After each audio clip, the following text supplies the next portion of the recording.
I don't know how to start without an intro. I guess we're started. What's up? How are you? I'm good. My name is Zafran, as you know. I'm from Malaysia, and yeah, I'm a third-year communication science student. Awesome. How's your experience been with communication science so far? 3 years in, so far so good. I will say. I would hope so. Yeah, I would hope so too.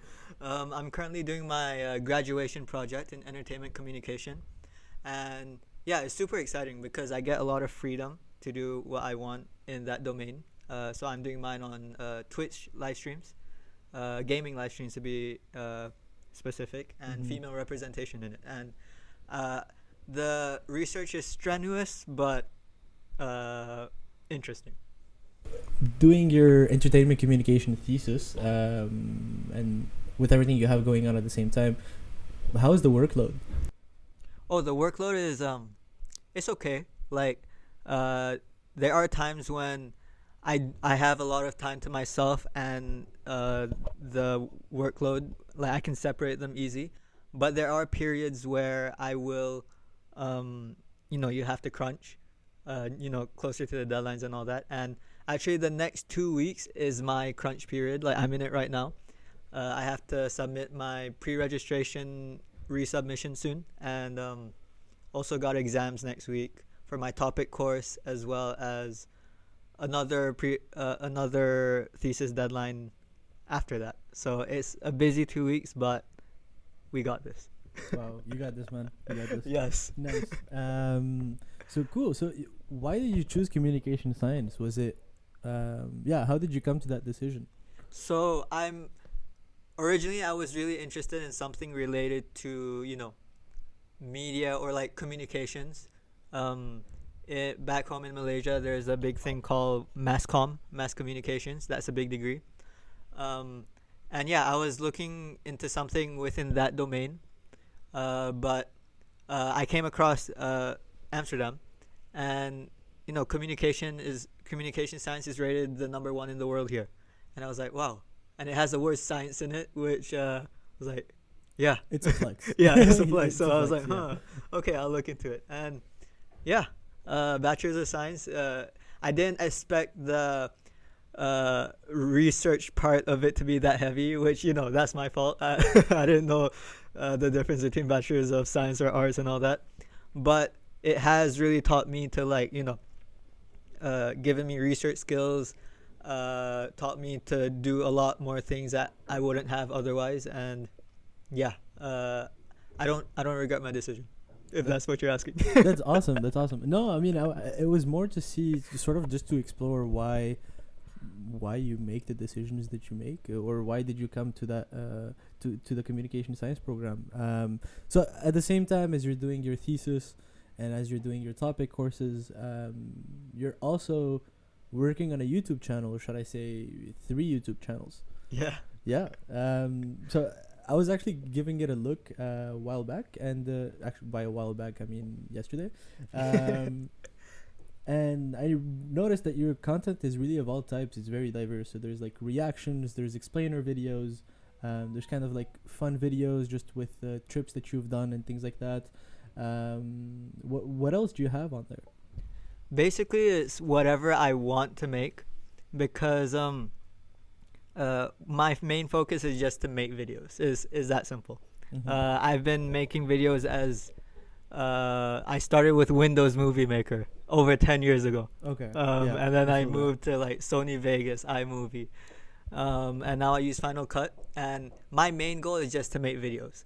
And whenever I see the chance, the opportunity to make a video, I'll make it.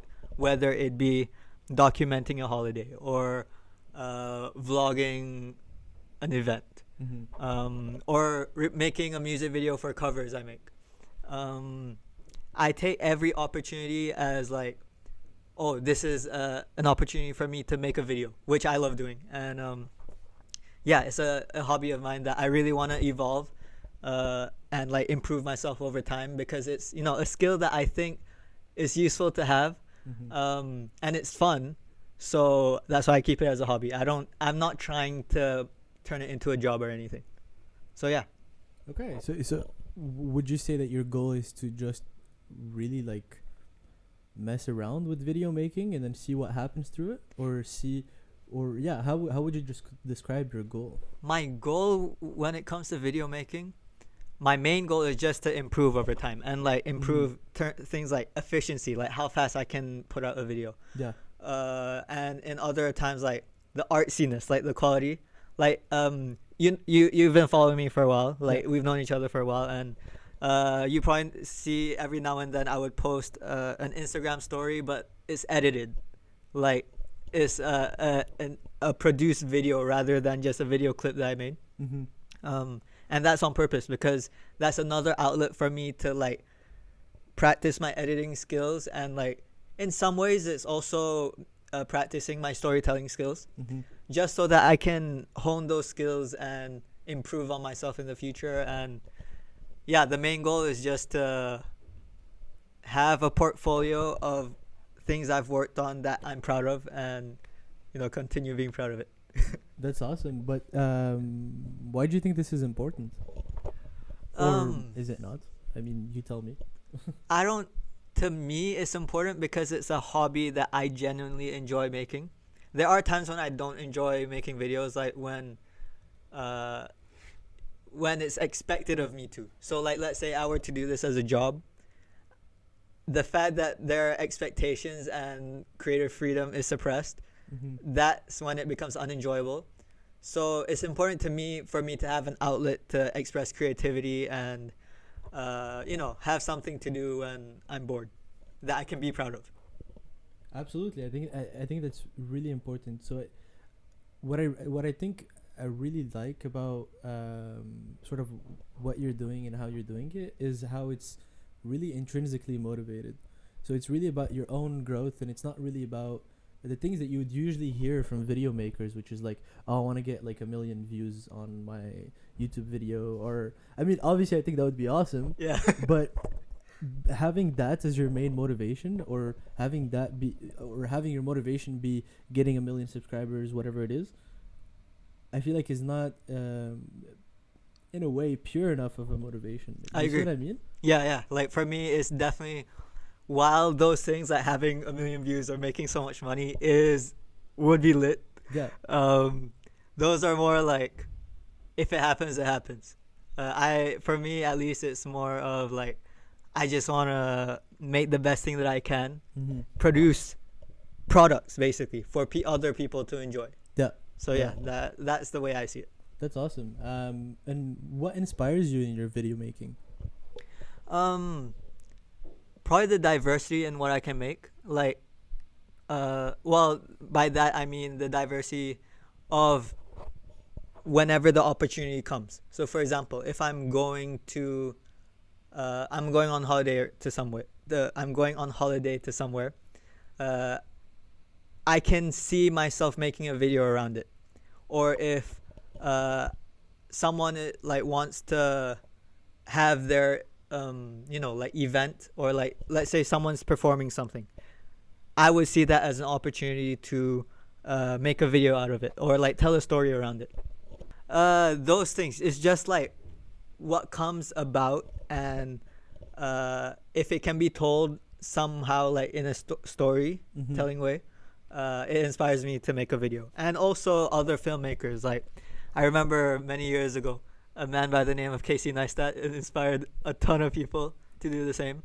He was one of my inspirations as well. But now I also, whenever I come across a new YouTuber that I haven't heard of that tells stories really well, I get inspired to do that too. And there was one about this guy who, I think he got an offer to go to NYU or something, but he told a story about how he dropped that offer. And the way he told it in the video was like super inspiring to me. I'm like, wow, I have a bunch of stories from my life I can tell in that. I want to figure out how to tell it in that way, or a way similar, a way that's unique. So stuff like that inspires me. That's awesome. So from what I get, it's sort of like your main focus is the storytelling aspect. It's not necessarily the video aspect. Or is it a combination of both? Or is it storytelling through video? It's probably a combination of both, because in certain videos I don't really hone into the aspect of storytelling. some videos I hone into the aspect of like how do I evoke emotion. Not really telling a story. It's more like translating feelings that I feel in the moment towards the viewer who will end up seeing it. So yeah, maybe it's like the artsy aspect, or maybe it's just, you know, maybe it has nothing to do with either of those two aspects, and it has to do with me, like, you know, wanting to practice public speaking through my hobby of videoing. I sometimes use video making as an outlet to also improve on other skills like that. So yeah, I think that's really awesome. In fact, I think I saw your last video about the dangers of AI. Yeah, The dangers of AI, right? Not Yeah. robots. yeah, AI they robots. all encompass each other. Yeah. And in that video, you started with a sort of like a, what is it, a preface? Yeah, it was like a warning in a way, saying Yeah. that, because I was in that video, I was super like into the idea like robots are gonna take over the world, and this is why you should be scared. When really that wasn't the that's not my true beliefs. There are aspects of that I do believe, but not in the dystopian way, not to the extent that I portrayed it. But like that was the point. The point of that video was to see if I could adjust my public speaking so that it evokes that emotion. That's awesome. So if you're still listening, Zaf will be performing a cover of Children in the 90s by Steel Train at the end of the episode. So make sure to stick with us until the end. Yes, please. So that's awesome. So your inspirations are kind of from everywhere, and you're kind of just trying to create the story that is the most true to yourself in a way. Now, one of Medium's missions is to create content that matters, and the way we sort of have come to understand that throughout these years is that for us, creating content that matters really is about the audience. And it's about who does it matter to, how does it matter to them, and is it serving them a purpose of either educating them of something, informing them of something that is happening, or just showing them a different perspective that might have never heard of before. Now, coming into your videos and the content that you're making, would you say that your content matters in a way, or does it matter? Do you see it as mattering more to the audience or to yourself? Definitely matters to me. I don't know. I wouldn't say it would matter to the audience like at all. I mean, depends. I guess that would depend on the audience themselves, whether they think my videos matter. To me, I don't think my videos matter to anyone else. But for me, it definitely matters because it's without this, I feel like a lot of my other hobbies, such as music making, such as whatever else, they aren't as easily. I won't as easily want to improve those skills either if it wasn't for this, like, grounding it. So this is like the core in a way that allows you to make the other things around you matter a bit more to you. Yes. Yeah. And actually, using the word core is interesting because I wouldn't call this the absolute core, because I would also say that what some of my other hobbies act the same way towards video making. Like my other hobbies also help me want to still do video making as a hobby. That's awesome. And I should be clear. I don't think the question I asked was very clear, in the sense where, of course, your content matters, but it was more so about how do you see it matter. So do you see it more matter to yourself or to the audience in a way? And so for you, you said that was more for yourself in a way. Yeah, it's definitely more for myself. That's awesome. And so moving on into sort of your music life, what got you into music? There is a specific story. I remember, I think, what year is it? About almost 12 years ago, maybe over 12 years ago, superstar, Michael Jackson, he passed away. And at that point, I wasn't, I hear music on TV, but like, it was that event of him passing away, like, spread waves around the world. Obviously, he's controversial now, but I'm gonna separate the controversial, but still iconic. True, yeah. Unlike R. Kelly. Debatable. Yeah. Separating the art from the artist for a second. I started getting into his music because my mom bought a CD just because I was like, "Who's Michael Jackson? Why is everyone talking about him?" And then that got me into another hobby of mine, dancing. So I really got through dancing. It was like hip hop, Michael Jackson type dance.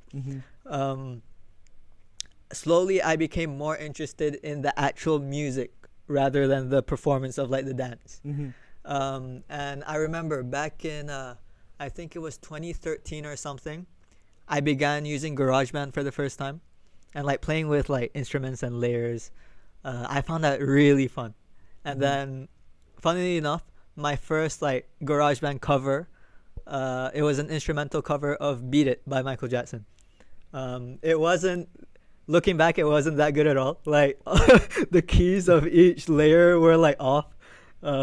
It's a start. Yeah, it's That's a what start. counts. Yeah, exactly. And ever since then, I've been it's not a hobby that I do consistently, but when I feel inspired, I would make a new cover, instrumental cover. These days, I use Logic Pro, and I feel like over time, I also what helped all this was that I began playing music in middle school by playing the violin. Oh. So that's what got me into like music theory. I started understanding what a C note was and what A sharp or A minor was and what notes worked well together and keys and tempos and all that. So that also got me into GarageBand and subsequently making music. And after that I learned the guitar very recently, actually, like within the past 3 or 4 years. I've slowly expanding my interest in music through that way. That's awesome. So you play violin, guitar. What else? That's pretty much it. Like Okay. I know how to play. I know how to like use a piano. Yeah. I don't know how to play like that, but I know that this is C, that's Z. I know Okay. if you combine those notes, that will make a nice harmony. Okay. But I don't know how to like nicely play. Yeah. Yeah. That's awesome. And so, what do you listen to most when you are listening to music? These days, I am very into indie rock or like indie type music, but not like indie. I listen to a lot of alternative. There's a band that I've been into for the longest time now called Bleachers. He's the lead vocalist of this band. His name is Jack Antonoff, and he's actually the main producer of many huge artists like Taylor Swift, Lorde, and Lana Del Rey. Okay. He like makes the music for those singers, but Bleachers is the band that he sings in. He's actually, fun fact, the guitarist of Fun. That's fun. Like, we are young. Yeah. Yeah. Interesting, right? Okay. So he's like in 2 different bands? Well, Fun, when he started Bleachers, Fun like faded out, so he's no longer in Fun. Okay, And yeah. actually, even before Fun, he had a band where he sung called Steel Train, which is the band that I'm covering today. Okay. But yeah, Bleachers is probably my top artist for the past few years. But I've also started listening to a lot of 21 Pilots. I like listening to Wallows, and I also listen to like pop music, like just on the side. Like I'm a huge fan of The Weeknd. Who else? I like Kanye a lot. Well, it's Ye now. It's no Yeah, longer true, Kanye, true, so true. I come saw on. that. Yeah. Yeah, gotta give him his respect. Yeah. Yeah, a lot of Ye and what's his name? Some honorable mentions are Rex Orange County, Bruno Major, Wallows. Those are like indie style. Yeah. My indie side, and yeah. That's awesome. That's awesome. Cool. Well, thank you so much for coming on. Would you be interested in playing something for us or performing something for us today? Yes, I would. That's awesome. So it's Sweet. Children in the 90s by Steel Train. Yeah. Cool. I will just set it up. Yep. Okay. So this is Children in the 90s by Steel Train.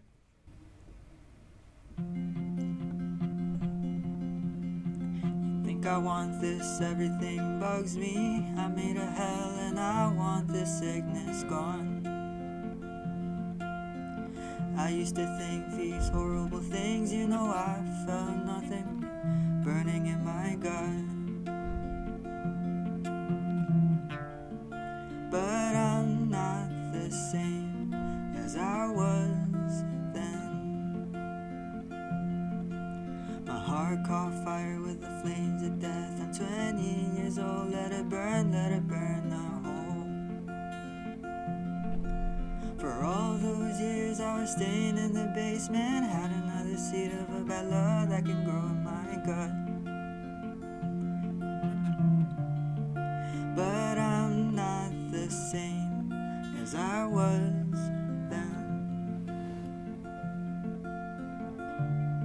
We were born with the melody. We were children in the 90s. I wanna take it all back tonight. Hey. Ooh, I'll be up in the sky, yeah, blood in my eyes. I can get it right, I'll get it right, I'll get it right all night. I wake the pain and I take a pill. I fill the hole with air and sugar, not gold. Oh no, no, but I'm not the same as I was then. We were born with the melody. We were children in the 90s. I wanna take it all back tonight. I wanna be alright, I wanna be alright, I wanna be alright with my baby tonight. I wanna be alright, I wanna be alright, you know I wanna be alright with my baby tonight, oh yeah. We were children in the 90s. I wanna take it all back tonight. I wanna take it all back tonight, hey.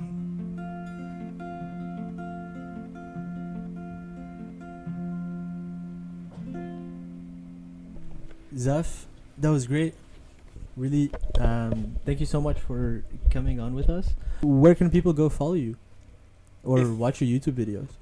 If you want to follow me on Instagram, I'm at Zafran Rarang on Instagram. That's ZAFRANRARANG. And I'm the same on YouTube, except a space between Zafran and Rarang.